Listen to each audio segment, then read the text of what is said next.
Hola, bienvenidos a Aquí América, el magazine de France 24 para revisar en profundidad las noticias y las historias de nuestro continente. Yo soy Natalia Cabrera Parada y esto es lo que veremos hoy. Empezamos en el norte del continente, en Estados Unidos, porque la Corte Suprema de Justicia anuló el histórico fallo Roe versus Wade, que garantizaba el derecho a la interrupción voluntaria del embarazo a nivel federal. Es una más de una serie de decisiones controversiales que tomaron los magistrados esta semana, luego de que el día anterior ampliaran el derecho al porte de armas. Analizamos. También visitamos Ecuador porque el presidente Guillermo Lasso hizo algunas concesiones al movimiento de protesta en su contra, sin conseguir desactivarlo. El diálogo sigue estancado mientras los enfrentamientos entre los indígenas y la policía continúan en las calles de Quito. Y seguimos en el sur del continente, en Venezuela, porque Nicolás Maduro eliminó el subsidio del combustible en la mayoría de las estaciones de servicio. La petrolera estatal PDVSA ordenó cobrar el diésel a precio internacional, incrementando su valor un 1.900%. Vamos a Caracas. Y vamos de inmediato a Estados Unidos para nuestra historia principal. La Corte Suprema de Justicia anuló el derecho al aborto a nivel nacional tras revertir el fallo del emblemático caso Roe versus Wade, que desde 1973 protegía legalmente la interrupción voluntaria del embarazo hasta la semana número 24 de gestación. Los magistrados argumentaron que la Constitución no hace referencia al aborto y deja en manos de los gobernantes estatales la decisión al respecto. El presidente Joe Biden aseguró que este viernes es un día triste para la Unión Americana e instó al Congreso a reactivar las protecciones de Roe versus Wade. Escuchemos sus palabras. Today is it's not hyperbole to suggest a very solemn moment. Hoy es un momento muy solemne, no es una exageración. Hoy la Corte Suprema de Estados Unidos le quitó expresamente un derecho constitucional al pueblo estadounidense que ya lo había reconocido. Already recognized. No lo limitó, simplemente se lo llevaron. Eso nunca se ha hecho con un derecho tan importante para tantos estadounidenses. Roe versus Wade reafirmó los principios básicos de igualdad, de que las mujeres tienen el poder de controlar su propio destino, y reforzó un derecho fundamental de privacidad de cada uno de nosotros para elegir cómo vivir nuestras vidas. Ahora que Roe se ha ido, seamos muy claros, la salud y la vida de las mujeres en esta nación ahora están en riesgo. Pero el fallo no fue una sorpresa, se veía venir tras la filtración en mayo del borrador de la opinión de los magistrados en un hecho sin precedentes que dejó ver su intención de revocar la sentencia.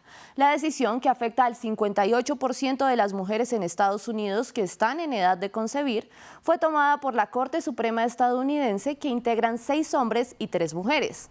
Pero no fue esto lo que dividió el voto, precisamente también 6-3, sino la tendencia conservadora frente a la progresista. Miren, el tribunal tiene mayoría conservadora, especialmente tras el nombramiento por parte del expresidente Donald Trump de 3 jueces, Brett Kavanaugh, Neil Gorsuch y Amy Coney Barrett. Mientras que los jueces Stephen Breyer, Sonia Sotomayor y Elena Kagan criticaron duramente el fallo y dijeron que disienten con tristeza. Recordemos el caso Roe versus Wade. En 1969, a los 21 años, una mujer llamada Norma McCorvey quedó embarazada por tercera vez.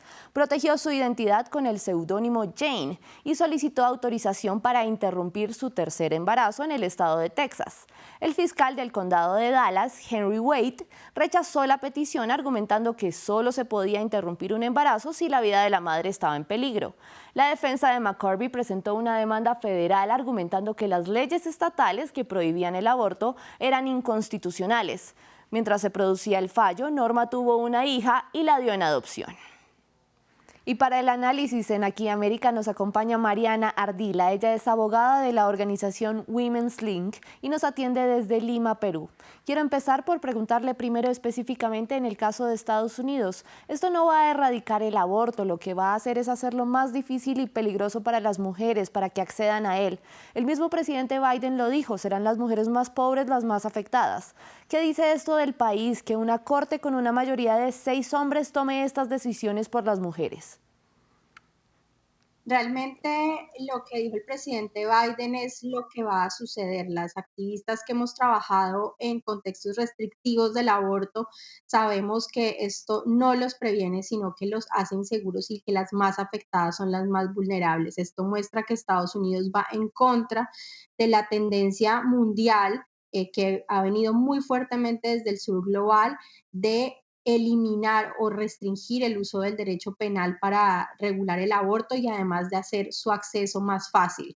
Ha habido cambios de este tipo en Colombia, Ecuador, Argentina, México, Tailandia, Corea del Sur, y Estados Unidos va en contra de esa tendencia con esta decisión de su Corte Suprema.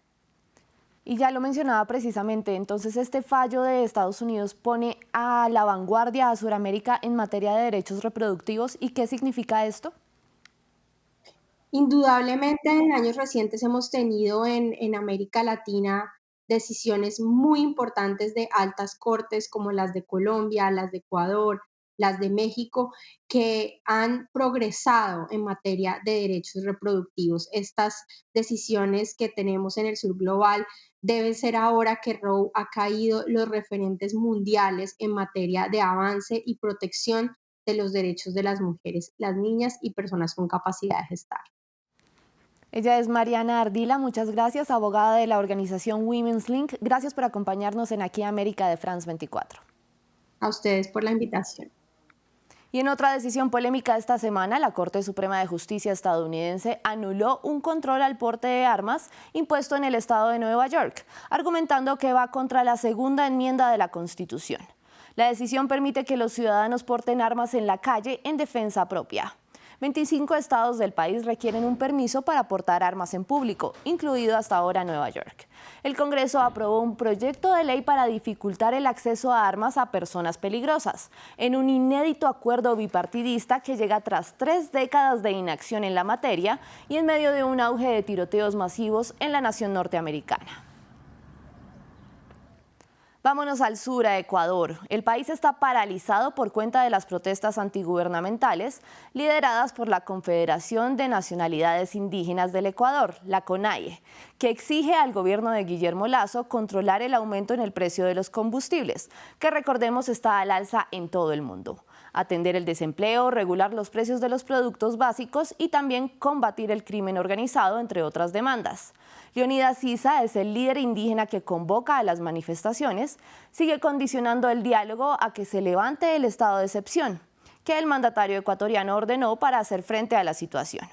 Lo cierto es que se trata de un círculo vicioso, pues los bloqueos están a su vez generando incremento de los precios de los pocos alimentos que continúan estando disponibles. Nuestro corresponsal en Quito, Gustavo Ortega, nos amplía. Agustín Pazmiño no ha podido reabastecer su puesto de verduras y vegetales en el mercado popular de la ciudad de Quito. Las movilizaciones indígenas que comenzaron hace más de una semana están llevando a pérdida su negocio por la falta de inventario. No llegan los productos, no llegan los alimentos, y lo poco que llega muy caro. A veces hasta se duplica el precio del precio original. Otros con menor suerte han decidido cerrar sus puestos y ya no cuentan con alimentos para vender.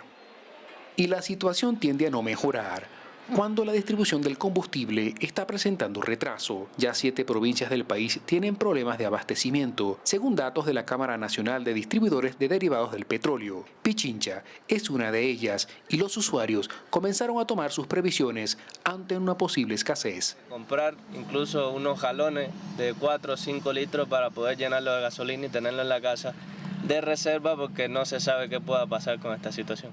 Pero otra parte de la comunidad indígena de Ecuador se está viendo afectada con los bloqueos. Víctor, quien maneja un emprendimiento familiar de venta de artesanías y cuyos productos provienen de una de las provincias declaradas en emergencia, se cuestiona si debe salir a las calles o proteger su negocio. También es justo, ¿no? Es por una remuneración justa para el trabajo del campo, que no es bien remunerado. Y por otro lado, en mi trabajo, en mi enfoque del trabajo, que es el turismo, ahí nos vemos nosotros afectados. Las luchas indígenas son un componente histórico de la protesta social en Ecuador, que han logrado derrocar 4 gobiernos. Las más recientes se produjeron en el año 2019 por las mismas causas que hoy consideran insatisfechas. Esas demandas no cumplidas afectan a Agustín, que espera que las movilizaciones no le obliguen a cerrar. Los días pasan y el conflicto aún no avisora una pronta solución. Precisamente ante el aumento de precios a nivel mundial, el gobierno de Nicolás Maduro eliminó el subsidio del combustible en la mayoría de las estaciones de servicio de Venezuela. La situación preocupa a los sectores productivos, especialmente al de los pescadores, que ha visto paralizada su actividad, a los transportadores y a los distribuidores de alimentos, que además deben lidiar con la escasez de gasolina. Recientemente, la petrolera estatal PDVSA ordenó a más de 100 estaciones cobrar el diésel al precio internacional, incrementando su valor en 1.900%. El informe es de nuestra corresponsal en Caracas, Daniela Zambrano. Jorge Luis Rico desde hace 35 años es pescador, pero con la eliminación del combustible subsidiado ve en dificultades su negocio. El gobierno está otorgando 120 litros de gasolina al mes. Con esa cantidad la pesca pasó de ser diaria a quincenal, las jornadas más largas y los recorridos más cortos. Antes venían a diario, o sea, 3 tanques, iba y venía. Si le fue mal, bueno, volvemos a equipar. Pero hoy en día tienen que quedarse en la mar. 1 día, 2 días, hasta 3 días, sí, para poder hacer la campaña, pues. A unos 65 kilómetros en la capital, la situación agobia a los comerciantes de alimentos. Gracias, papá. Estamos a la orden, hermano. Cristian Montilva vende verduras y hortalizas del suroccidente del país en este mercado popular de Petare. Trasladarse unos 900 kilómetros a la capital es cada vez más difícil por la escasez de gasoil que se registra en el interior de Venezuela. El precio pasó de 0.10 a 0.50 centavos de dólar el litro, un monto difícil de pagar. Las bombas hoy en día en el Táchira están totalmente cerradas. Básicamente 1 o 2 en cada pueblo, funcionan cada 15 días. La única manera de conseguir en el Táchira es gasoil colombiano. El impacto se siente en el costo de los alimentos, que han aumentado entre 20 y 25% en las últimas semanas. El pescado pasó a ser un producto costoso para los venezolanos. Osvaldo cuenta que las ventas han disminuido y algunos proveedores se niegan incluso a llevarles mercancía a la capital. Les resulta más rentable venderla a Colombia. Una pérdida para mí. 3 días haciendo la cola para el gasoil. Encima tengo que bajarme vulgarmente la mujer. Los guardias, las alcabalas, y llegar aquí a Caracas a vender, no me dice. Igual sucede con lo de Maracaibo. El primo también Maracaibo, no, primo, no, lo venden los colombianos a mano a otra. Y tengo los reales así, me dice. El gobierno nacional ha ido sacando progresivamente el precio del combustible subsidiado de las estaciones de servicio. El valor de la gasolina dolarizada ha aumentado para los comerciantes en 1.900%, precio que se ve reflejado en toda la cadena de distribución de alimentos y que afecta directamente a la mayor parte de la población que no tiene acceso a dólares.